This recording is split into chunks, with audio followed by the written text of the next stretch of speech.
খুটনামাৰী প্ৰথম খণ্ড গাঁৱত শোকাবহ ঘটনা। টিপকাই নৈত গা ধুবলৈ গৈ সন্তানহীন এজন কলেজীয়া ছাত্ৰ 8ৰ পৰা 10জনীয়া বন্ধুৰ সৈতে গা ধুবলৈ গৈছিল নৈখনত। ছাত্ৰজন সাপতগ্ৰাম খনেৰগাঁৱৰ নুৰ হাবিব আহমেদ বুলি জানিব পৰা গৈছে।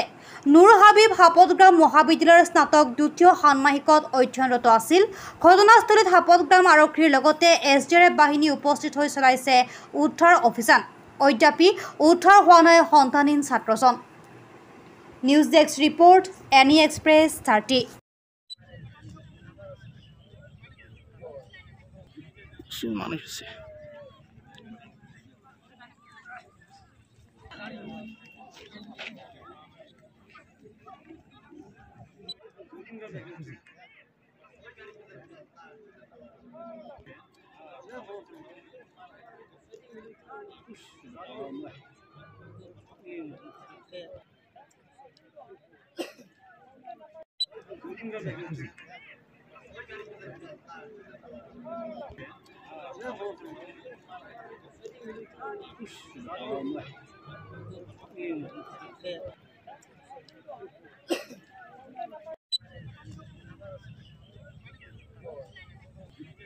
মানুষ আছে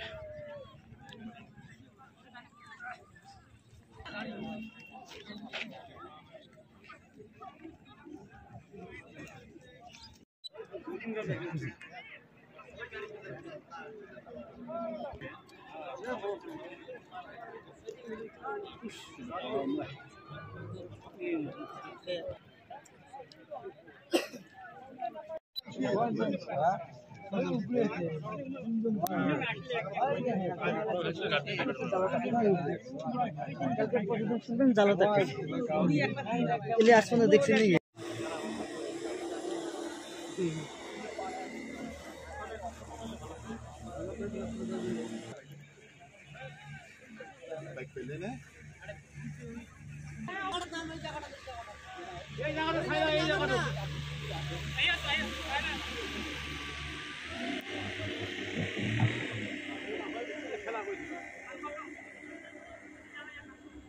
আমাৰ ইয়াত এটা আজি ডাঙৰ দুৰ্ঘটনা ঘটি গ'ল। মানে আমাৰ সাপতগ্ৰাম জগদী মুছলিম পাড়াৰ ল'ৰা নাম নুৰ মহম্মদ হাবিব, ইয়াত নুৰ হাবিব গা ধুবলৈ আহিছিল।